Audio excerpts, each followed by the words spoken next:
আচ্ছা, প্রিভিয়াস ক্লাসে আমরা একটা লিনিয়ার প্রোগ্রামিং প্রবলেম কিভাবে ফরমেশন করতে হয় সেটা শিখছিলাম। That means formation of linear programming problem. Okay, আজকে আমরা এই লিনিয়ার প্রোগ্রামিং প্রবলেমটা যে ফর্ম করলাম, ফর্ম করার পর এখানে সলভ করতে হবে। সলভ করার জন্য আমাদের স্পেশাল দুইটা মেথড আছে, একটা হচ্ছে গ্রাফিক্যাল মেথড আর একটা হচ্ছে সিমপ্লেক্স মেথড। এখন গ্রাফিক্যাল মেথডের একটা অনেক বড় একটা লিমিটেশন আছে, এই কথাটা বলছিলাম না? লিমিটেশনটা কি? যেহেতু গ্রাফের মাধ্যমে সলভ করা হবে, একটু লিমিটেশনটা আবার বলি। দেখো, যেহেতু গ্রাফের মাধ্যমে সলভ করা হবে, তো গ্রাফে তো অ্যাক্সিস থাকে দুইটা, এক্স অ্যাক্সিস এবং ওয়াই অ্যাক্সিস দুইটা থাকে, ঠিক না? অর্থাৎ দুইটা যদি ভেরিয়েবল হয়, অর্থাৎ x1 আর x2, এরকম যদি দুইটা ডিসিশন ভেরিয়েবল থাকে, তাহলে সেই ক্ষেত্রে গ্রাফিক্যাল মেথডটা অ্যাপ্লিকেবল। বাট প্রোডাক্ট, সে যদি এখানে প্রোডাক্টের কথা, অর্থাৎ রিসোর্স ভেরিয়েবল যেগুলো আছে, তো রিসোর্স ভেরিয়েবল যদি, অর্থাৎ ডিসিশন ভেরিয়েবল যদি মোর দেন 2 হয়, 3টা 4টা 5টা 6টা, তাহলে কিন্তু আর গ্রাফিক্যাল মেথড অ্যাপ্লাই করা যাবে না, কারণ এগুলো গ্রাফিক্যালি রিপ্রেজেন্ট করবে। কথাটা বুঝাই গেছি কিনা? সেই ক্ষেত্রে তোমরা সিমপ্লেক্স মেথডে সলভ করতে বাধ্য, ঠিক আছে? তবে দুইটা ভেরিয়েবল দিলে গ্রাফিক্যাল মেথডেও করা যাবে, সিমপ্লেক্স মেথডেও করা যাবে। তবে দুই এর অধিক ভেরিয়েবল যদি থাকে, তাহলে সেই ক্ষেত্রে কিন্তু অনলি সিমপ্লেক্স মেথডটা অ্যাপ্লিকেবল। ক্লিয়ার সবাই? কথাটা সবাই বুঝতে পারছো?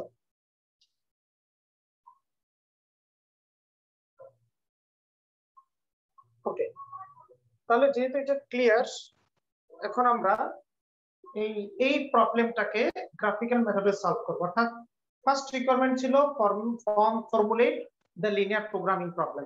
এখন সেকেন্ড রিকোয়ারমেন্ট ধরো দেওয়া আছে যে solve the problem by graphical method. লিখতে পারো solve the problem by graphical method, ঠিক আছে? যে 2 নাম্বার রিকোয়ারমেন্ট। এবার হচ্ছে আমরা গ্রাফিক্যাল মেথডে কি করব? সলভ করব।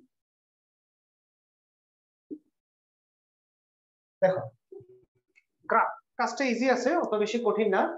গ্রাফিক্যাল মেথডে যদি সলভ করতে চাও, ইকুয়েশন ছাড়া কি গ্রাফে বসা যায়? ইনইকুয়ালিটি তো ডিরেক্টলি গ্রাফে বসানো যায় না, আগে সেগুলাকে ইকুয়েশনে কনভার্ট করতে হবে। যদি এগুলো ইকুয়েশন হয়, অর্থাৎ ইকুয়াল চিহ্ন হয়, তাহলেই সেগুলাকে কিসে বসানো যাবে? গ্রাফে বসানো যাবে। কিন্তু এখানে তো আসলে ওই ইকুয়াল করার কোনো স্কোপ নাই, যে এখানে ইকুয়াল করার জন্য, ঠিক আছে, এটা সিমপ্লেক্স মেথডের জন্য আমরা এক্সট্রা ভেরিয়েবল নিয়ে ইকুয়াল করতে পারবো, সেটা আমি সিমপ্লেক্স মেথডে দেখাবো। এখন এই জিনিসগুলো কিভাবে গ্রাফে রিপ্রেজেন্ট করবা, ইনইকুয়ালিটি গুলাকে গ্রাফে রিপ্রেজেন্ট করার জন্য আগে তোমাকে ভার্টেক্স পয়েন্ট গুলা বের করতে হবে। অর্থাৎ একটু খেয়াল করো, এই যে গ্রাফের কথা বলছিলাম, এই যে আমরা যে দুইটা অ্যাক্সিস এর কথা বলতেছি, যে এক্স অ্যাক্সিস ওয়াই অ্যাক্সিস, এখানে তো দুইটা ভেরিয়েবল, একটা x1 ভেরিয়েবল আর একটা x2 ভেরিয়েবল।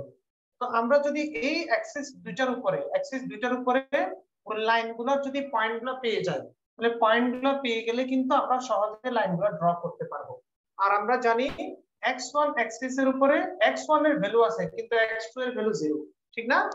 আবার x2 অ্যাক্সিস এর উপরে x1 এর ভ্যালু 0, কিন্তু x2 এর ভ্যালু আছে। তার মানে x1 অ্যাক্সিস এর উপরে যে পয়েন্টগুলো আমরা বসাবো, ওই পয়েন্টটাতে x1 এর ভ্যালু আছে, কিন্তু x2 এর ভ্যালুটা 0, ঠিক না? এখানে তো কোনো x2 এর ভ্যালু নাই। আর x2 অ্যাক্সিসে x2 এর ভ্যালু আছে, কিন্তু x1 এর কোনো ভ্যালু নাই। এই কথাটা ক্লিয়ার সবাই? তাহলে আমাদেরকে এই অ্যাক্সিস এর উপরে পয়েন্টগুলো যদি আমরা ফাইন্ড আউট করতে পারি, তাহলে আমরা লাইনগুলো কি করতে পারবো? ড্র করতে পারবো, ঠিক আছে? আচ্ছা, এটা জাস্ট এমনি বোঝানোর জন্য এটা লিখছি, ঠিক আছে? ওকে, তাহলে এখন আমরা কনস্ট্রেন্ট গুলো থেকে বের করি, আমরা এই যে ভার্টেক্স পয়েন্ট গুলো বের করে নিই, ঠিক আছে? ফ্রম ফার্স্ট কনস্ট্রেন্ট, দেখো ফার্স্ট কনস্ট্রেন্ট থেকে একটু ভালো করে খেয়াল করো। প্রথম কনস্ট্যান্টে প্রথমে যদি আমরা x2 কে 0 ধরি, ভালো করে খেয়াল করো তো, x2 কে 0 ধরে x1 এর ভ্যালুটা বের করব। বলো, এখানে x2 এর ভ্যালু যদি 0 হয়, তাহলে এখানে ইকুয়েশনটা কি আসবে? এরকম আসবে না ইনইকুয়ালিটিটা, যে 2x1 = 48, দ্যাট মিন্স x1 = 24, এটা আসে না? যদি x2 এর ভ্যালুটা 0 হয়, তখন x1 এর ভ্যালুটা কত আসবে? 24 আসবে। তার মানে আমরা x1 অ্যাক্সিস এর উপরে পয়েন্টটা পাচ্ছি 24,0। এটা ক্লিয়ার? কারণ আমরা এখানে x2 কে কি ধরে নিয়েছি? 0 ধরে নিয়েছি। x2 যদি 0 হয়, তাহলে x1 এর ভ্যালু 24 আসে। x2 এর ভ্যালু 0 হলে x1 এর ভ্যালু 24 আসে। এটা ক্লিয়ার? আচ্ছা, সিমিলারলি আরেকটা পয়েন্ট আছে। ওকে, এবার x1 এর ভ্যালু 0 হলে x2 এর ভ্যালু কত হবে বলো? এখন যদি x1 এর ভ্যালু যদি 0 হয় তাহলে x2 এর ভ্যালু বের করতে চাইলে 3x2 = 48, তার মানে x2 এর ভ্যালু 16 আসবে না? x2 এর ভ্যালু কত আসবে? 16। তার মানে এখানে x1 যদি 0 হয় তাহলে x2 টা 16 হবে। প্রথমটা x1 এর ভ্যালু, পরেরটা x2 এর ভ্যালু, প্রথমটা x1 এর ভ্যালু, পরেরটা x2 এর ভ্যালু, ঠিক আছে? এতটুকু ক্লিয়ার সবাই? তুমি জাস্ট আমি রাফে করবা আর কি, মানে মুখোমুখি তো করা যাচ্ছে, এখানে এটা তো বলাই যাচ্ছে। ওকে, এবার আসো from the second constraint। এবার সেকেন্ড কনস্ট্রেন্ট থেকে আসো, তাহলে যদি বুঝে থাকো এবার সেকেন্ড কনস্ট্রেন্টে বলো। বলো সেকেন্ড কনস্ট্রেন্টের ভেরিয়েবল কি একটা নাকি দুইটা? এখানে অনলি একটা ভেরিয়েবল x1, এখানে তো দুইটা নাই। তাহলে পয়েন্ট কয়টা পাওয়া যাবে? শুধুমাত্র একটা পয়েন্ট পাওয়া যাবে। কার উপরে? x1 অ্যাক্সিস এর উপরে পয়েন্ট পাওয়া যাবে প্রথমটাতে, দ্বিতীয়টাতে আর কোনো পয়েন্ট পাওয়া যাবে না, কারণ এটা এই যে x1 অ্যাক্সিস কেই কাট করবে অনলি, ঠিক আছে? তাহলে এখানে x1 এর ভ্যালু কত? 15। এখানে কোনো x2 এর ভ্যালু নাই, পয়েন্ট এখানে শুধু একটাই, x2 নামক কোনো পয়েন্ট নাই। সিমিলারলি ফ্রম দা থার্ড কনস্ট্রেন্টে দেখো শুধুমাত্র x2 এর ভ্যালু আছে কিন্তু কোনো x1 এর ভ্যালু নাই। তাহলে এই প্রথম পয়েন্টটা নাই, আছে কোন পয়েন্টটা? সেকেন্ড পয়েন্টটা, যে x2 এর ভ্যালু কত? মেসি মানে 10। ক্লিয়ার? এই কথাটা সবাই বুঝতে পারছো? ওকে, এবার এই জিনিসগুলাই আমরা কোথায় বসাবো? গ্রাফে রিপ্রেজেন্ট করে আমরা লাইনগুলো বের করবো। তাহলে তোমাদের এগুলো লিখে ফেলো তোমরা, যদি লেখা হয়ে যায়। আচ্ছা আচ্ছা, মেসি এখন 30। আচ্ছা, পরে সেটা নিয়ে ডিসকাস করবো, অসুবিধা নেই, ঠিক আছে? আচ্ছা দেখো,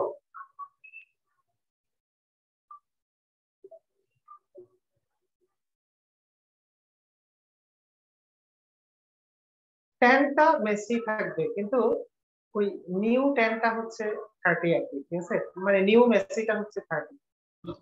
হ্যাঁ, 10 তো মেসি থাকবে, তবে নিউ মেসি হচ্ছে 30।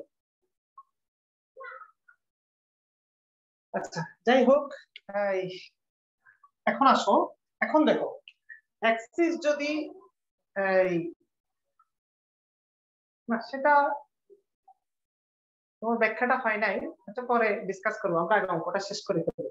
এখন আসো, এখন যেটা বলতে চাচ্ছিলাম, এই যে যে আমরা অ্যাক্সিস ড্র করি, এক্স অ্যাক্সিস ওয়াই অ্যাক্সিস, এই যে ড্র করি, এখানে কয়টা কোয়াড্রেন্ট হয় আমাকে বলো তো?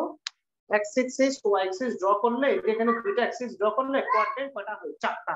এখন এই 4টা কোয়াড্রেন্টের মধ্যে একটু খেয়াল করো, এখানে একটা কন্ডিশন আছে যেটাকে বলা হয় non negative restrictions of resources. একটা কন্ডিশন ছিল না?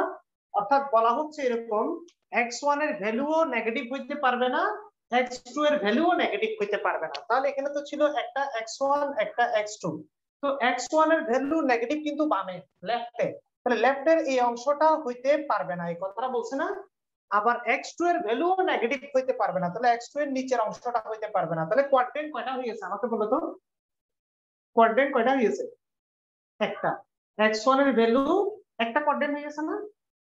কোয়াড্রেন্ট একটা হয়ে গেছে। হ্যাঁ, x1 এর ভ্যালু নেগেটিভ হইতে পারবে না, x2 এর ভ্যালু নেগেটিভ হইতে পারবে না। যখন ওই দুইটা মুছে দিছো তখন কিন্তু একটা কোয়াড্রেন্টে পরিণত হয়েছে। তার মানে এই বিজনেস অ্যাপ্লিকেশনে আমরা যদি লিনিয়ার প্রোগ্রামিং প্রবলেম সলভ করতে যাই, তাহলে কিন্তু আমাদের শুধুমাত্র একটা কোয়াড্রেন্ট ড্র করলে হবে, পুরো এক্স অ্যাক্সিস ওয়াই অ্যাক্সিস 4টা কোয়াড্রেন্ট ড্র করার কোনো দরকার নাই। কথাটা বুঝে গেছে কিনা দেখো, বুঝাইতে পারছি তোমাদেরকে কথাগুলো? আচ্ছা ওকে, তাহলে আমরা এখানে যে আগে গ্রাফটা আমি ড্র করতেছি, দেখো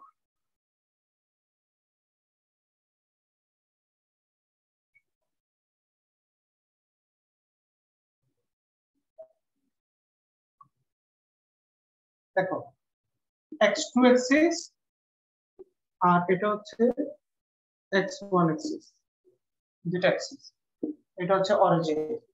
আচ্ছা, যেহেতু আমার কাছে গ্রাফ পেপার নাই, এই জন্য এটা বোর্ডে ড্র করতেছি। তোমরা তো জানো গ্রাফের মধ্যে এক বক্সের মধ্যে 5টা করে ঘর থাকে, এটা তো জানা আছে। দেখছো না গ্রাফে এক বক্সে 5টা করে ঘর। এখন তুমি একটু খেয়াল করো, প্রথমে এখানে গ্রাফ ড্র করার সময় তুমি দেখবা যে x1 এর হাইয়েস্ট ভ্যালু কত আছে।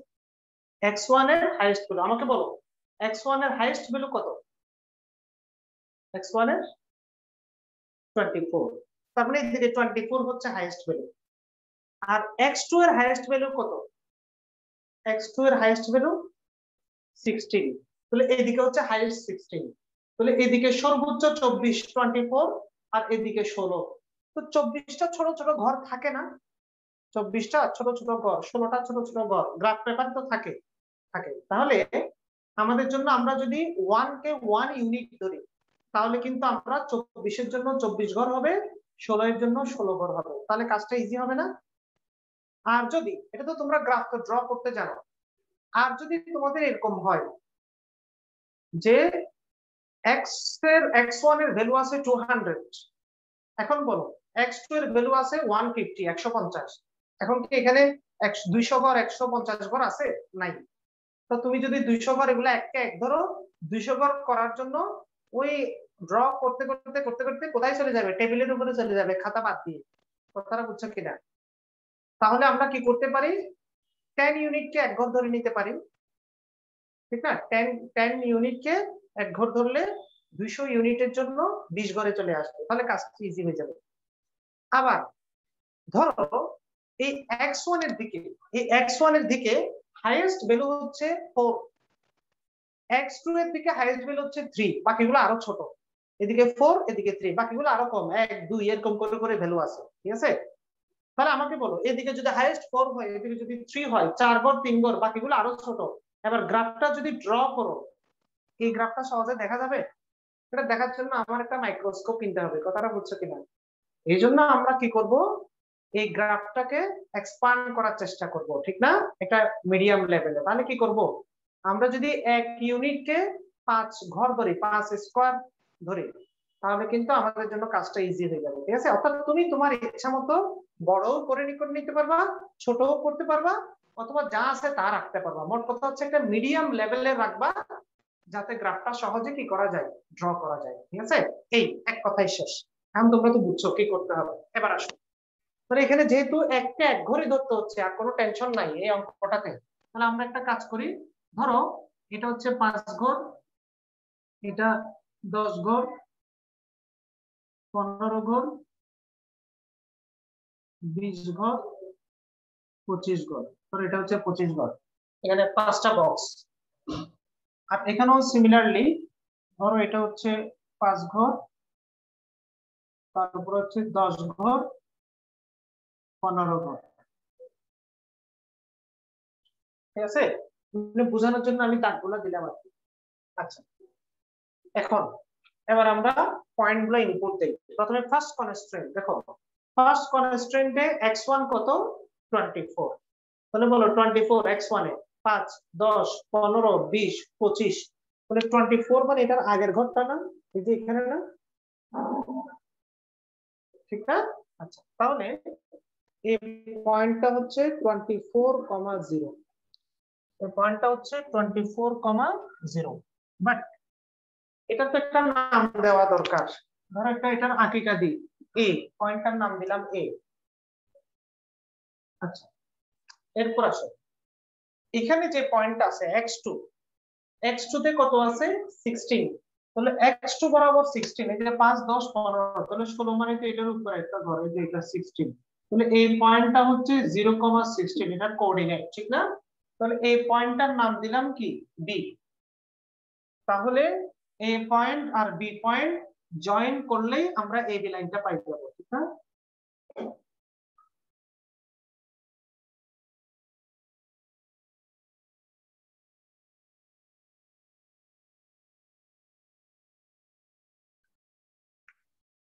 ঠিক আছে, এই বি লাইন আমি বোর্ডে আঁকতেছি তো একটু কষ্ট হচ্ছে, তো তোমরা খাতায় আঁকলে তো স্কেল দিয়ে যোগ করতে পারবা, ঠিক আছে? তো এই যে এ পয়েন্ট আর এই যে বি পয়েন্ট বোঝার জন্য আমি মার্ক করে দিলাম।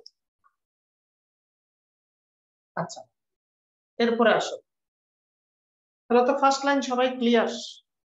এখানে কারো কোনো ডাউট আছে? ফার্স্ট লাইনটা ড্র করলাম, এটাতে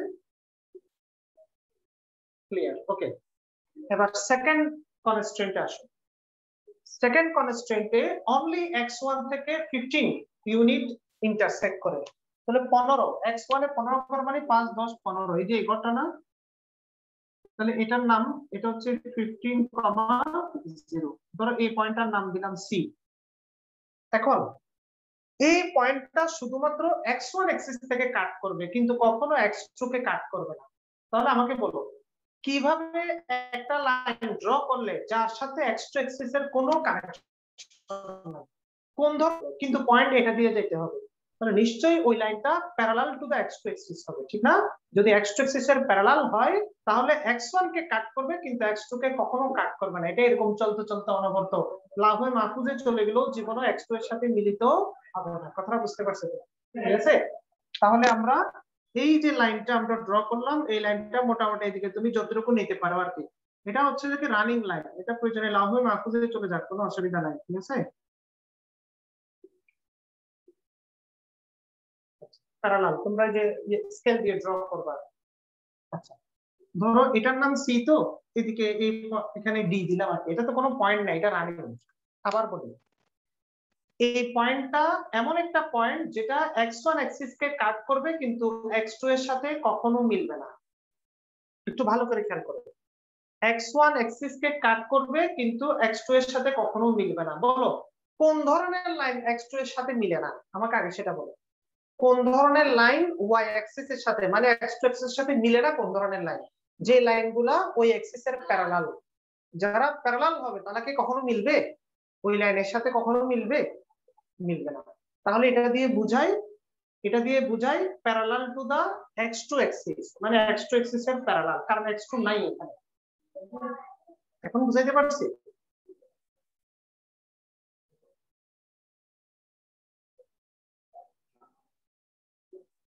আচ্ছা, ওকে, তাহলে আবার এটা নিজে নিজে বলো। এখানে বলো, এখানে শুধুমাত্র কোন কোন পয়েন্টটা আছে, কোন অ্যাক্সিস কে কাট করে এটা? এই যে 3 নাম্বারটা, 3 নাম্বার কনস্ট্রেন্টটা কোন অ্যাক্সিস কে কাট করে?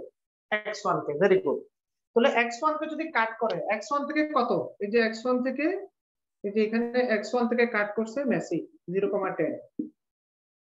ধরো এই পয়েন্টটার নাম দিলাম ই। তাহলে বলো এই পয়েন্টটা, অর্থাৎ এমন লাইন ড্র করতে বলছে যেটা কখনো x1 এর সাথে কানেকশন নাই, তাহলে বলো এটা কিরকম হবে? x1 এর সাথে কোনো কানেকশন নাই, তাহলে parallel to the x2 axis. Very good, তাহলে এটা parallel to the x2 Axis, এই যে এরকম যাবে। এটা ক্লিয়ার? হ্যাঁ, তো ধরো দিলাম EF, এটাই দিকে রানিং, এটাই দিকে রানিং, এগুলো কোনো পয়েন্ট নাই, এগুলো রানিং। বলো, আমি এই জন্যই এই প্রবলেমটা সলভ করতেছি। এটাতে একটা সুবিধা কি, এখানে 3 ধরনের লাইন আমরা শিখে গেছি। দোনোটা অ্যাক্সিস কে কাট করলে কি হবে, শুধু x1 কে কাট করলে কি হবে, শুধু x2 কে কাট করলে কি হবে, এই তিনোটা একসাথে এই অঙ্কটাতে আছে। এই কারণেই এই অঙ্কটা দিয়ে শুরু করছে, এবার বুঝছো কিনা? এক দিলে সব পাকি হয়ে যাবে, এই কারণেই অঙ্কটা দিয়ে শুরু করছে। আচ্ছা, তাহলে আমাদের গ্রাফ ড্র করা শেষ। ওকে, যেহেতু আমরা গ্রাফ ড্র করে ফেলছি, এবার আমাদের কাজ কি? কাজ হচ্ছে এই যে যে কনস্ট্রেইন গুলা ছিল, এগুলো তার ইকুয়েশন না, এগুলো তো ইনইকুয়ালিটি। এই ইনইকুয়ালিটি এরিয়াটা, এই সবার কমন এরিয়াটা আমাদেরকে বের করতে হবে। একটু খেয়াল করো, প্রথম যে লাইনটা বলছে, বলো এটা কি লেস না গ্রেটার? লেস না? প্রথম যে লাইন, ওটার নাম তো আমরা এবি দিছি, এই যে এবি লাইন। এবি লাইনের চেয়ে কি বলছে? লেস। এবি লাইনের ইকুয়াল অর লেস, বলো লেস বললে কি ও এর দিকে আসবে নাকি ও এর অপোজিটে যাবে? বলো, ও এর দিকে মানে ডিরেকশন টু ও, নাকি opposite to O, direction to O, ঠিক না? ও এর দিকে হবে। তাহলে এই যে দেখো আমি কাটতেছি কিভাবে। তাহলে প্রথমে আমরা এই যে যে লাইনটা আছে, এই লাইনটা, এটা ধর একটা পুরো একটা হালুয়ার পিস, এই যে পুরোটা একটা হালুয়া, এই যে এটা একটা হালুয়া, হালুয়ার এতটুকু বড় একটা পিস আছে। ওই পিসের মধ্যে প্রথম লাইন এবি, এই যে এবি, এবি লাইন ছুরি দিয়ে কাটছি হালুয়ার পিস কেটে। উপরেরটা নিতে বলছে না ভিতরেরটা নিতে বলছে? আমাকে বলো, এই পিস এটা ছুরি দিয়ে এভাবে কেটে কোনটা নিতে বলছে, উপরেরটা না ভিতরেরটা? ভিতরেরটা। তার মানে আমরা পিসটা পাইছি একটা ত্রিভুজের মতো, ও এ বি, একটা ত্রিভুজ, সমকোণী ত্রিভুজের মতো, ঠিক না? দেখো তো, এই পিসটা আমরা পাইছি পুরা। ওকে, প্রথম পিসটা বুঝছো। এবার আসো সেকেন্ড যে পিসটা আছে, সিডি। সিডি কোনটা? পিস কিন্তু এটা। এবার এটা থেকে কাটবা কোন ছুরি দিয়ে? সিডি ছুরি দিয়ে কাটো। সিডি ছুরি কোনটা? এটা না? এবার বলো, এই পিস এটা থেকে সিডি ছুরি দিয়ে কেটে বলো কোনটা নিতে বলছে? সিডি ছুরি দিয়ে কাটলে এটা না? কাটলে দুইটা পিস হয়েছে, একটা লেফট এর একটা রাইট এর, দুইটা পিস হয়েছে। এই যে ত্রিভুজের মতো যে হালুয়ার পিসটা পাইছি না, সেটাকে কাটতে বলছে। সেটাকে লেফট আর রাইট এর মধ্যে কোনটা নিতে বলছে? লেফট। লেফট একটা নিতে বলছে, অর্থাৎ লেফট মানে হচ্ছে লেস, মানে কার দিকে? ওই যে ও এর দিকে একটা নিতে বলছে। ক্লিয়ার? এটা সবাই বুঝছো? ছুরি দিয়ে কেটে এটা বাদ দিয়ে শুধু এটা নিতে বলছে। তাহলে এখন পিস হয়ে গেছে একটা চতুর্ভুজের মতো, ট্রাপিজিয়ামের মতো, ঠিক না? আচ্ছা, এই পিসটা। আচ্ছা, এবার আসো এই পিসটা থেকে এবার 3 নাম্বার ছুরি দিয়ে কাটতে বলছে, ইএফ ছুরি। এটা ইএফ না? এই ইএফ ছুরি দিয়ে কেটে, এই যে ইএফ ছুরি দিয়ে কাটছো, কেটে এখানে আবার দুইটা পিস হয়েছে না? ইএফ ছুরি দিয়ে কাটার পরে এই দুইটা পিসের মধ্যে উপরেরটা নিতে বলছে নাকি নিচেরটা? ও এর দিকে নাকি ও এর অপোজিটে? এবার আপনাকে ডাউন। হ্যাঁ, ভেরি গুড, ডাউনটা নিতে বলছে, নিচেরটা, কারণ এটা লেস লেখা আছে নিচেরটা। তাহলে বলো, সব ছুরি দিয়ে কাটার পর কোন হালুয়ার পিসটা পাইছো? এই যে শুধুমাত্র ভিতরের এই পিসটা পাইছো, ঠিক না? লাস্ট আমরা দেখতেছি কি কাটাকাটি করার পর সর্বশেষ এই পিসটা রয়েছে। ক্লিয়ার? আচ্ছা, তাহলে এই যে এটাই হচ্ছে ওই তিনটা কনস্ট্রেন্টের কমন এরিয়া।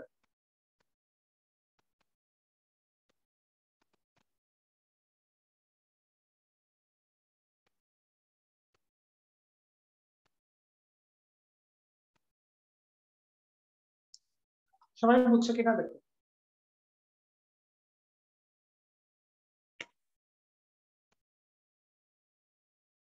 আচ্ছা, এটাকে ডেনোট করলাম। এবার বলো, এখানে এখানে কর্নার কয়টা আছে? কর্নার মানে ভার্টেক্স আছে। বলো ভার্টেক্স কয়টা আছে? আমাকে বলো তো। ও সি, এখানে একটা ভার্টেক্স আছে না? 5টা আছে। এখানে একটা ভার্টেক্স আছে। আচ্ছা, তার মধ্যে 3টা ভার্টেক্স এর নাম আমরা জানি, পয়েন্ট গুলাও জানি। ও মানে তো 0 0, সি তো জানা আছে, ইও জানা আছে, কিন্তু এই দুইটা ভার্টেক্স জানা নাই। দুইটার আঁকিকা দাও। একটার নাম দিলাম জি, আর একটার নাম দিলাম এইচ। ক্লিয়ার কিনা দেখো, একটা জি আর একটা এইচ, কারণ A B C D E F পর্যন্ত গেছিলাম, তো এবার জি এইচ নাম দিলাম। তাহলে আমরা একটা কমন এরিয়া পাইছি, নামটা কি? ও সি জি এইচ ই। তার মধ্যে 3টা ভার্টেক্স পয়েন্টের ভ্যালু গুলো আমাদের জানা আছে, কিন্তু এই দুইটা ভার্টেক্স পয়েন্টের ভ্যালু গুলা জানা নাই। তাহলে এগুলা যদি না জানো, তাহলে কি এরিয়া গুলার ভ্যালু গুলা ইভালুয়েট করা যাবে? যাবে না। তাহলে তোমাকে জি পয়েন্ট এবং এইচ পয়েন্ট বের করতে হবে, এবং কেন এগুলা বের করতে হবে একটু পরে বলবো। কেন এটার ভ্যালু গুলা বের করতে হবে সেটা একটু পরে বলবো। এখন আসো, এই যে জি পয়েন্ট আর এইচ পয়েন্ট যে বের করতেছো, আমাকে বলো কোন কোন লাইন দুইটা জি পয়েন্টে ইন্টারসেক্ট করছে, মানে জি পয়েন্টটা কোন কোন লাইনের ইন্টারসেকশন পয়েন্ট, লাইনগুলোর নাম কি কি আমাকে বলো। কোন কোন লাইন দুইটা জি পয়েন্টে ইন্টারসেক্ট করছে? সিডি এবং এবি। ভেরি গুড, এবি আর সিডি।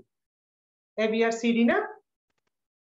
আচ্ছা, তাহলে কোনটা কোনটা আমাকে বলো, এখানে কোনটা কোনটা?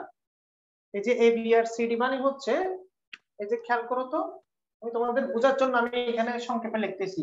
একটা হচ্ছে 2x1 plus 3x2 is less than or equal 48, আর একটা হচ্ছে x1 is less than or equal 50। এই দুইটা না? এই দুইটাই তো নাকি? A B R C D, এই দুইটা না? আচ্ছা, বলো ইন্টারসেকশন পয়েন্ট মানে কি? ইন্টারসেকশন পয়েন্ট মানে কমন পয়েন্ট, যে পয়েন্টটা দুটোটা ইকুয়েশনকে স্যাটিসফাই করে। তার মানে এই দুইটার সলিউশন না? অর্থাৎ এই দুইটা থেকে x1 আর x2 এর যে ভ্যালু বের হবে, ওই ভ্যালুটাই তো ইন্টারসেকশন পয়েন্ট। ঠিক আছে, কারণ ওই ভ্যালুটা সলিউশনটাই দুটো ইকুয়েশনকে স্যাটিসফাই করবে। ক্লিয়ার কথাটা? তার মানে আমাদেরকে এই দুইটা লাইনের সমাধান করে কার কার ভ্যালু বের করতে হবে, x1 আর x2 এর ভ্যালু বের করতে হবে। এবার বলো এখানে কি দুটোটা ভ্যালু বের করতে হবে নাকি অলরেডি একটা বের করা আছে? এখানে যে ইকুয়েশনগুলো আছে তার মধ্যে অলরেডি একটা ভ্যালু বের করা আছে। কার ভ্যালুটা বের করা আছে? x1 এর ভ্যালুটা বের করা আছে। বলো x1 এর ভ্যালুটা কত? এই যে x1 এর ভ্যালুটা কত বের করা আছে? 15 15 বের করা আছে না? x1 এর ভ্যালুটা 15। ওকে, তাহলে আমরা x1 এর ভ্যালু যদি 15 হয় তাহলে এই x1 এর ভ্যালু এখানে বসাই দিলে x2 এর ভ্যালু বের হয়ে যাবে না?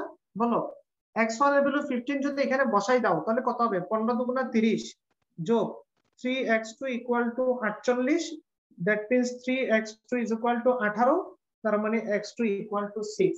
ঠিক না? আমি ভেঙে ভেঙে দেখাচ্ছি আর কি। তাহলে x2 এর ভ্যালু 6। তাহলে আমরা পয়েন্টটা কত পাইছি বলো? x1 15 R x2 6।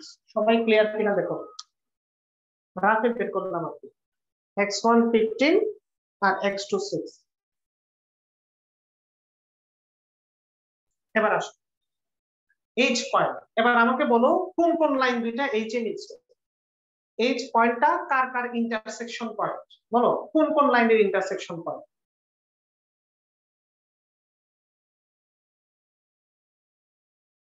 Very good, A B এবং ই এফ। তো এ বিটা কত ছিল? 2x1 plus 3x2 is less than or equal 48, আর ই এফটা হচ্ছে x2 is less than or equal 10। হ্যাঁ, A B R E F. ওকে, তাহলে এখানে কার ভ্যালু বের করা আছে? এখানে তো দুটোটা বের করতে হচ্ছে না, অলরেডি একটা বের করা আছে। থাকবে যে এরকম কোনো কথা নাই, না থাকলে যোগ বিয়োগ করে x1 x2 বের করবে। x2 এর ভ্যালু বলো, x2 কত? 10। বলো x2 এর ভ্যালু যদি 10 হয় তাহলে এখানে x1 কত বের হবে? তোমরা নিজে নিজে বলো। x2 10 মানে এটা 30, তাহলে এটা 9 বের হবে না? হ্যাঁ, ভেরি গুড, 9 বের হবে। তার মানে x1 9, x2 10।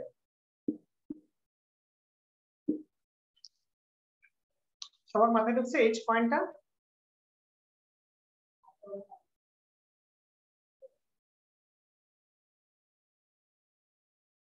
ওকে, তাহলে আমরা ভার্টেক্স পয়েন্টগুলো বের করে ফেললাম।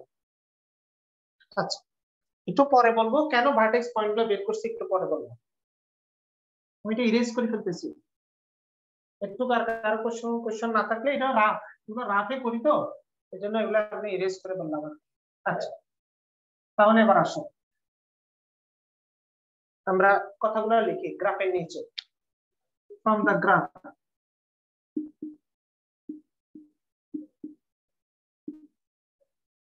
Graph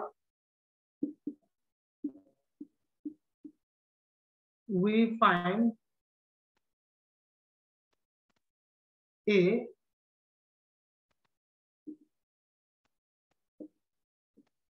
feasible area। Feasible area মানে কি জানো? কমন এরিয়া, সুবিধাজনক, মানে সবগুলা কনস্ট্রেন্টের কমন এরিয়া, এটাকে ফিজিবল এরিয়া বলে। নাম কি? ওসি জিএইচই, ওসি জিএইচই এই এরিয়াটা, হুজ যার ভার্টিসেস আর, ভার্টিসেস মানে কি শীর্ষবিন্দুগুলো না, ভার্টেক্স এর প্লুরাল নাম্বার হচ্ছে ভার্টিসেস, হুজ ভার্টিসেস আর। ভার্টিসেস গুলো দেখো, বল এখানে কয়টা ভার্টেক্স? শীর্ষবিন্দু কয়টা এখানে? ভার্টেক্স কয়টা? 5টা। আচ্ছা শুনো, তার মধ্যে এই যে ও নামে যে একটা ভার্টেক্স আছে, এই ভার্টেক্সটা কখনো লিনিয়ার প্রোগ্রামিং প্রবলেমের সলিউশন হইতে পারে না। এখন আগে শুরুতে বলি কেন আমরা ভার্টেক্স গুলো বের করছি, একটু বলি। ভার্টেক্স গুলা এখানে কি এরিয়ার মধ্যে, এই এরিয়ার মধ্যে শুধু কি 5টা পয়েন্ট নাকি হাজার হাজার কোটি কোটি পয়েন্ট আছে? আমাকে বলো। এই যে ও ও সি জি এইচ ই যে এরিয়াটা বলতেছে, এখানে কি শুধু 5টা পয়েন্ট নাকি অসংখ্য পয়েন্ট আছে? অসংখ্য না? তো অসংখ্য পয়েন্টের মধ্যে আমরা কর্নারের পয়েন্ট গুলা কেন নিছি? এত পয়েন্ট থাকতে কর্নারের পয়েন্ট নিয়ে কেন কাজ করতেছি, অর্থাৎ প্রান্তীয় বিন্দুগুলা নিয়ে কেন কাজ করতেছি? কারণ প্রান্তীয় বিন্দুগুলা নিয়ে কাজ করার কারণ হচ্ছে আমাদের অবজেক্টিভ ফাংশন দুই ধরনের, হয় ম্যাক্সিমাইজেশন কেস না হয় মিনিমাইজেশন কেস। ম্যাক্সিমাম ভ্যালু বা মিনিমাম ভ্যালু দিয়ে প্রান্তীয় ভ্যালু বোঝায়, ভার্টেক্স ভ্যালু বোঝায়। কথাটা বুঝছো কিনা? ম্যাক্সিমাম ভ্যালু মিনিমাম ভ্যালু দিয়ে প্রান্তীয় ভ্যালু এক্সট্রিম পয়েন্ট বোঝায়, কিন্তু মাঝামাঝি ভ্যালু গুলো কিন্তু কখনো এক্সট্রিম ভ্যালু না। এবার বুঝতে পারছি কিনা? এই কারণে আমরা ভার্টেক্স গুলো নিয়ে কাজ করতেছি, নাম্বার 1। নাম্বার 2 হচ্ছে এই ভার্টেক্স গুলার মধ্যে ও কখনো ভার্টেক্স হইতে পারে না। কেন জানো? ও মানে হচ্ছে x1 ও 0, x2 ও 0। বলো x1 কি ছিল? AM radio. x2 কি ছিল? AM FM radio. এখন দুটোটার প্রোডাকশন যদি 0 0 হয়, কোন প্রোডাক্ট যদি প্রডিউস না করো, তাহলে বিজনেসের প্রফিট করবা কেমন? প্রোডাকশন করতে হবে না? মিনিমাম AM রেডিও উৎপাদন না করলেও তো AM FM রেডিও বানাইতে হবে, অথবা AM FM রেডিও না বানাইলেও তো AM রেডিও বানাইতে হবে, অথবা দুটোটাই বানাইতে হবে। অর্থাৎ পয়েন্ট গুলো হইতে হবে এমন পয়েন্ট, অন্তত যে কোনো একটা প্রোডাক্ট কি হইতে হবে? এক্সিস্ট করতে হবে, প্রোডাকশন করতে হবে। কথাটা বোঝা যাচ্ছে কিনা?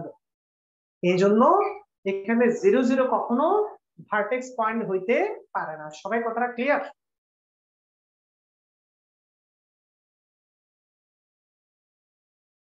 আচ্ছা, তাহলে আসো, তাহলে এখানে ভার্টেক্স গুলা কি কি হবে? ওকে, তাহলে ভার্টেক্স গুলা কি কি? একটা হচ্ছে সি, সি এর কোঅর্ডিনেট কত? 15,0। এরপরটা হচ্ছে জি, 15,6। এরপর একটা এইচ, 9, মেসি। এরপর একটা ই, 0, মেসি, মানে 0,10। ক্লিয়ার? এগুলো হচ্ছে ভার্টেক্স।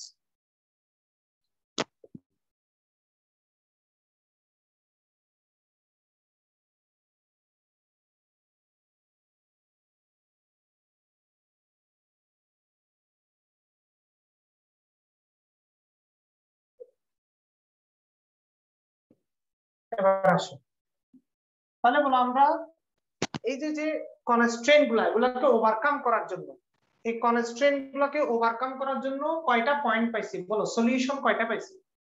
এই কনস্ট্রেন্ট গুলোকে ওভারকাম করার জন্য টোটাল কয়টা পয়েন্ট বা কয়টা সলিউশন পাইছি? 4টা, ঠিক না? বাট 4টা আনসারের মধ্যে কোনটা বেস্ট আনসার, কোনটা বেস্ট সলিউশন, সেটা ডিপেন্ড করবে কার উপরে? অবজেক্টিভের উপরে। তুমি তো কনস্ট্রেন্ট থেকে না 4টা পয়েন্ট বের করছো, এখন তোমাকে জানতে হবে এই 4টা পয়েন্টের মধ্যে কোন পয়েন্টটা এই অবজেক্টিভ ফাংশনকে ম্যাক্সিমাইজ করে, অর্থাৎ এই অবজেক্টিভ ফাংশনকে স্যাটিসফাই করবে। এটা ম্যাক্সিমাম বের করতে বলছে এই জন্য। তাহলে অবজেক্টিভ ফাংশনকে ম্যাক্সিমাইজ করবে, স্যাটিসফাই করবে কোন পয়েন্টটা, x1 আর x2 এর কোন ভ্যালু এর জন্য ম্যাক্সিমাম হবে। ক্লিয়ার কিনা দেখো? ওটাই হচ্ছে আমাদের বেস্ট অল্টারনেটিভ বা বেস্ট সলিউশন। ক্লিয়ার কিনা দেখো? ঠিক আছে? আচ্ছা, তার মানে ভ্যালু গুলো বসাই দিবা। হ্যাঁ, ভেরি গুড। তাহলে আমরা ভ্যালু গুলো ইনপুট দিই। প্রথম আসো ফর সি 15,0। প্রথমে সি এর জন্য বের করি। বলো সি এর জন্য জেড এর ভ্যালু কত আসে? জেড এর ভ্যালু আসবে 40 ইনটু 15 প্লাস 80 ইনটু 0, তার মানে কত? 600। তারপর আসো জি পয়েন্টের জন্য 15,0 এর জন্য জেড এর ভ্যালু কত আসবে? 40 ইনটু, সরি 15,6, জি পয়েন্টার 40 ইনটু 15 প্লাস 80 ইনটু 6, তাহলে 1060। এরপর আসো এইচ 9,10 এই পয়েন্টের জন্য জেড এর ভ্যালু কত আসবে? 40 into 9 plus 80 into 10, that means, না এটা 1180 হবে, 1080, 648, এটা 1080 হবে, এটা হচ্ছে 1160। আচ্ছা, তারপরে আসো ই 0,10 এই পয়েন্টটার জন্য জেড এর ভ্যালু কত আসবে? 40 into 0 plus 80 into 10 is equal to 800। আমাকে বলো কোনটা বেস্ট সলিউশন? তাহলে H, very good, is H, ঠিক না? এটার জন্যই হাইয়েস্ট আসছে, এইচ এর জন্যই হাইয়েস্ট আসছে। তার মানে x1 এর ভ্যালু কত হইলে? 9 হইলে, আর x2 এর ভ্যালু 10 হইলে দ্যাট মিন্স আমরা বলতে পারি x1 এর ভ্যালু যদি 9 হয় আর x2 এর ভ্যালু যদি 10 হয় তাহলে অবজেক্টিভ ফাংশনটা ম্যাক্সিমাইজ হবে, ঠিক না? অর্থাৎ আমরা বলতে পারি 9টা AM রেডিও আর 10টা AM FM রেডিও প্রডিউস করলে আমাদের প্রফিটটা ম্যাক্সিমাম হবে। ক্লিয়ার সবাই কথাটা? যেহেতু আমাদেরকে প্রফিট ম্যাক্সিমাইজ করতে বলছে, এখানে z মানে প্রফিট, প্রফিটটা তখনই ম্যাক্সিমাম হবে যদি 9টা AM রেডিও আর 10টা AM FM রেডিও প্রডিউস করি। এখন তোমাদেরকে 3 নাম্বার রিকোয়ারমেন্ট বলে যে সলিউশন বের করে ফেললাম। এখন 3 নাম্বার রিকোয়ারমেন্ট বললো what is the maximum profit, সর্বোচ্চ কত টাকা লাভ হয় আমাকে বলো। এই বিজনেস করার পর, এই বিজনেসটা করে সর্বোচ্চ কত টাকা প্রফিট হবে?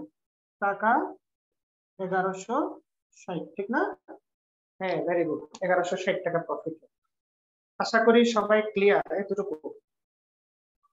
এতটুকু ক্লিয়ার?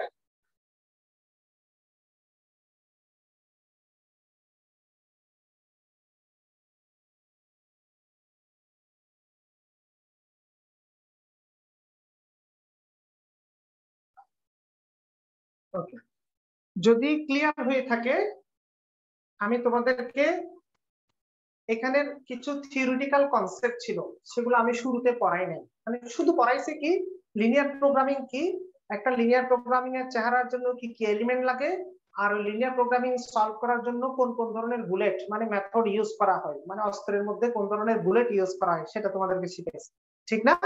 বাট আরো কিছু এখানে ক্যারেক্টারিস্টিক্স আছে, বৈশিষ্ট্য আছে যেগুলো আমি আগে বলি নাই, কারণ আগে বললে কানের দিক দিয়ে ঢুকে এদিক দিয়ে বেরিয়ে চলে যাবে। এখন বললে তোমরা বুঝবা। এই যে আমরা ম্যাথমেটিক্যাল প্রবলেম করলাম, এই চেহারা থেকে এবার তোমাদেরকে আমি ডিটেইলি সব নামগুলো একটা একটা বলে দিই। তোমরা আগে এটা লেখা হলে আমাকে একটু ইনফর্ম করবা, যদি এটা লেখা কমপ্লিট হয় একটু আমাকে ডান লিখে জানাবা। ও ডান সাদমান, ওকে কাইসার, তার মানে বোঝা যাচ্ছে সবাই লিখে ফেলছে। ওকে, তাহলে যদি হয়ে যায় এবার কনসেন্ট্রেশন দাও, সিরিয়ালি সবগুলো আসে। প্রথমে আসো, বলো শুরুতে যে আমরা যে z max লিখছি এটার নাম কি? তোমরা বলো, এটার নাম হচ্ছে অবজেক্টিভ ফাংশন, ঠিক না? Objective function. ওকে, এরপরে আসো, এখানে যে সাবজেক্ট টু লিখছি এটার নাম কি? এগুলোর নাম হচ্ছে constraints. Constraints related to the objective, constraints related to the objective, এই অবজেক্টিভের সাথে সম্পর্কিত যে শর্তগুলো আছে। ওকে, 3 নাম্বার যে এটা আছে এটার নাম কি? এটার নাম হচ্ছে non negative restrictions of resources. এগুলো তো আগে লিখে দিছি, non negative restrictions of resources, এই তিনটা ছিল বেসিক এলিমেন্ট। ওকে, এবার আসো, এবার একটু ভালো করে খেয়াল করো, এখানের মধ্যে তোমার এই এতগুলা নামের মধ্যে প্রথমে আসো, এই যে যে আমরা একটা সলিউশন করার পর গ্রাফে ড্র করার পর একটা কমন এরিয়া পাইছি না? একটা কমন এরিয়া পাইছি না হালুয়ার পিস কেটে কেটে? এই কমন এরিয়াটাকে কি বলা হয়? এই যে কমন এরিয়াটাকে কি বলা হয়? এটার নাম হচ্ছে ফিজিবল এরিয়া। কমন এরিয়াটার নাম হচ্ছে কি? Feasible area. এখন তোমাকে যদি জিজ্ঞেস করা হয় what do you mean by feasible area of a linear programming problem by graphical method, আবার বলি what do you mean by feasible area of a linear programming problem by graphical method? কথাটা বুঝছে কিনা? গ্রাফিক্যাল মেথড একটা linear programming problem solve করলে সেখানে feasible area বলতে তুমি কি বুঝো? তাহলে দেখো তো আমরা এই কথাটা বলতে পারি কিনা। দেখো তো ফিজিবল এরিয়াটা কি জিনিস? ফিজিবল এরিয়া মানে হচ্ছে the area which satisfy all of the constraints of a linear programming problem. এখনো বুঝা নাই? The area which satisfy all of the constraints of a linear programming problem. Clear কিনা দেখো, বুঝা নাই? The area which satisfies all of the constraints of a linear programming problem. আবার বলি দেখো, এই যে যে তুমি ফিজিবল এরিয়াটা বের করছো, কোত্থেকে বের করছো? হালওয়াজে কাটছো কি দেখে? এই যে কনস্ট্রেইন গুলা দেখে দেখে সিরিয়ালি ভালোগুলা কেটে কেটে এমন একটা এরিয়া বের করছো যে এরিয়াটা এই কনস্ট্রেইন এই কনস্ট্রেইন এই কনস্ট্রেইন তিনটা কনস্ট্রেইন ইউজ করে কমন এরিয়াটা বের করছো, অর্থাৎ এই তিনটা কনস্ট্রেইন কে সিদ্ধ করে স্যাটিসফাই করে এরকম হচ্ছে কি ফিজিবল এরিয়াটা। তাহলে আমরা বলতে পারি what is feasible area? The area which satisfies all of the constraints of a linear programming problem. Clear?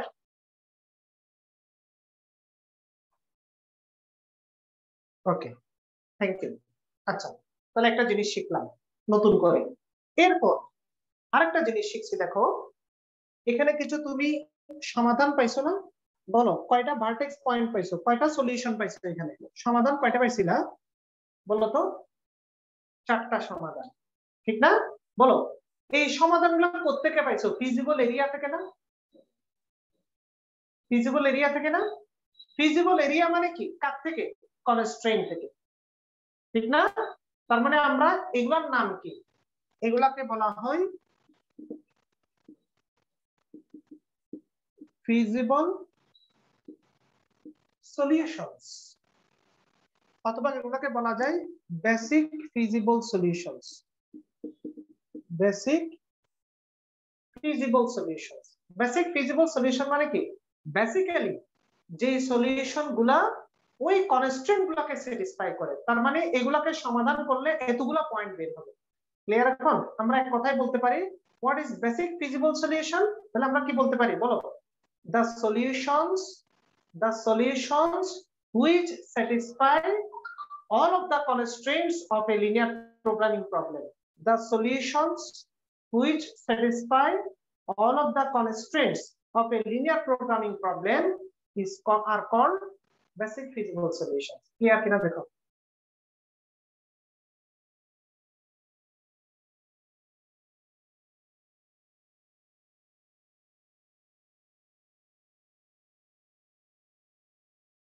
Okay.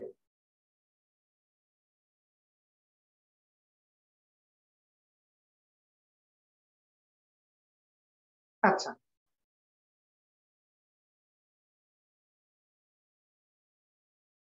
ওকে, এবার আসো এখন আমাকে বলো এই যে বেসিক ফিজিবল সলিউশন পাইছো 4টা সলিউশন, এই 4টা সলিউশনের মধ্যে বলো বেস্ট সলিউশন কোনটা? এই 4টা সলিউশনের মধ্যে এই 4টা পয়েন্টের মধ্যে বেস্ট সলিউশন কোনটা? এইচ। ভেরি গুড, বলো এটাকে আমরা কি বলি? এই যে এইচ যে পয়েন্টটা আছে যেটা পাইছো এটাকে কি বলা হয়? যে এইচ পয়েন্টটাকে এটাকে বলা হয় optimum feasible solution.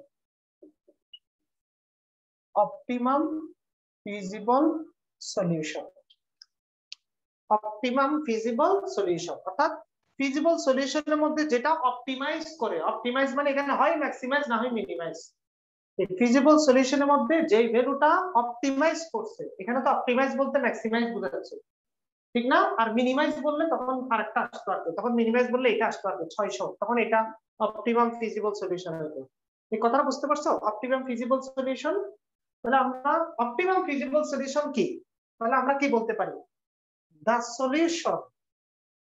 solution which satisfy objective function, the solution which satisfy objective function of a linear programming problem is called optimum feasible solution. Clear kina dekho?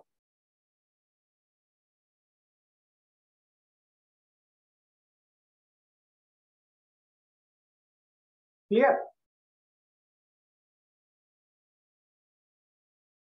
আচ্ছা, ওকে। অপটিমাম ফিজিবল সলিউশন শুধু একটা হবে তার কি কোনো গ্যারান্টি আছে? আমাকে বলো তো। এই অপটিমাম ফিজিবল সলিউশন এইচ, এটা এইচ এর জন্য 1160 আসছে কেন? আর একটা ভ্যালুর জন্য তো এরকম হাইয়েস্ট 1160 সমান সমান আসতে পারে না? সমান সমান আসতে পারে না? পারে। তাহলে তখন যদি দুইটা পাও, তখন দুইটা যদি পাও মানে ধরো 9-10 এর জন্য পাইছো, 15-6 এর জন্য এখানে ধরো 1160 পাইছো, কথাটা কথা। তখন দুইটা পয়েন্টের জন্য যদি অপটিমাম সলিউশন পাও, তখন এই দুইটা পয়েন্টকে একটা আরেকটা কি বলে জানো? এটাকে বলা হয় অল্টারনেটিভ অপটিমাম ফিজিবল সলিউশন।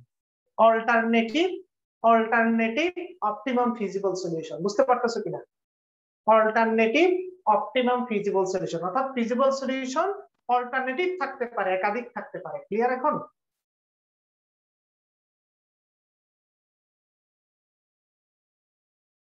আচ্ছা, এন্ড লাস্ট ওয়ান হচ্ছে, বলো এখানে ম্যাক্সিমাম প্রফিট কত টাকা পাইছো? ম্যাক্সিমাম প্রফিট কত টাকা পাইছো? 1160 টাকা। এটাকে বলা হয়, এই যে 1160 টাকা যেটাকে পাইছো, এটাকে বলা হয় অপটিমাম ভ্যালু। এটাকে কি বলা হয়? Optimum value. অপটিমাম ভ্যালু দুই ধরনের, ম্যাক্সিমাম ভ্যালু আর মিনিমাম ভ্যালু। প্রশ্নে কি বলছে? প্রশ্নে বলছে ম্যাক্সিমাম ভ্যালু। তার মানে হ্যাঁ, অপটিমাম ভ্যালু বলতে কি বোঝায়? অবজেক্টিভ ফাংশনের ভ্যালুটাকে, অবজেক্টিভ ফাংশনের ম্যাক্সিমাম আর মিনিমাম ভ্যালুকে অপটিমাম ভ্যালু বলা হয়। ঠিক আছে? অবজেক্টিভ ফাংশন যেটা আছে, এই অবজেক্টিভ ফাংশনের ম্যাক্সিমাম আর মিনিমাম ভ্যালুকে অপটিমাম ভ্যালু বলা হয়। ক্লিয়ার সবাই কথাটা? হ্যাঁ, the maximum or minimum value of objective function। এই অঙ্কে 600কে অপটিমাম ভ্যালু বলা যাবে না, এই প্রবলেমটাকে 600কে অপটিমাম ভ্যালু বলা যাবে না, কারণ এখানে অবজেক্টিভ ফাংশনকে শুধু ম্যাক্সিমাইজ লেখা আছে, এখানে তো লেখা নাই যে মিনিমাইজ। কথাটা বুঝে গেছে কিনা দেখো, যদি এখানে মিনিমাইজ লেখা থাকতো তখন এখানে 600টা অপটিমাম ভ্যালু হতো, আর এটা হইতো না।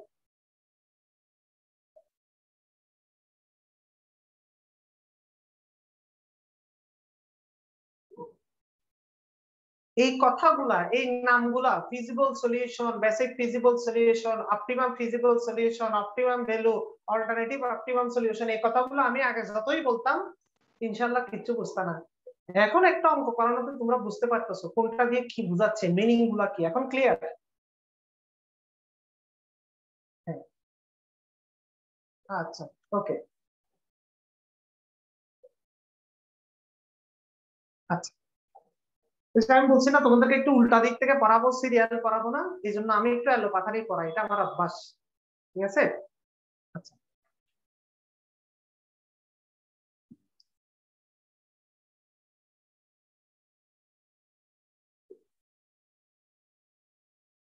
আচ্ছা।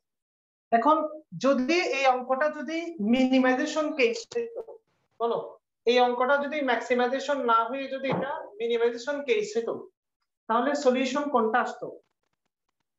বলো, এটা ম্যাক্সিমাইজেশন না হয়ে মিনিমাইজেশন কেস হলে সলিউশন আসতো এই যে এটা, না? C, very good. তখন সি যদি সলিউশন আসে, তার মানে আমরা 15টা আর এখানে 0টা, তখন এখানে 600 টাকা হতে হবে। ক্লিয়ার এখন? তাহলে সবার কাছে ক্লিয়ার গ্রাফিক্যাল মেথডটা? আচ্ছা, তাহলে যেহেতু গ্রাফিক্যাল মেথডটা ক্লিয়ার, তাহলে তোমরা কি করবা? তোমরা ওই যে আমি একটা ছবি তুলে দিচ্ছি না তোমাদেরকে কতগুলো অঙ্কের টেক্সট বই থেকে, ওগুলা ওই যে তোমরা কি করবা, ফরমেশন করে করে ম্যাক্সিমাম মিনিমাম ভ্যালু এরকম গ্রাফ করে করে সলভ করবে। আচ্ছা, এই হচ্ছে, তাহলে আজকে আমি আর নতুন করে কিছু পড়াচ্ছি না। ঠিক আছে? কারণ আমরা আস্তে আস্তে আগাই, আর কয়েক 2টা 3টা ক্লাস নিলে শেষ সিলেবাস। আর 2-3টা ক্লাস নিলে সর্বোচ্চ 3টা লাগবে, আর 3টা ক্লাস নিলে সিলেবাস শেষ।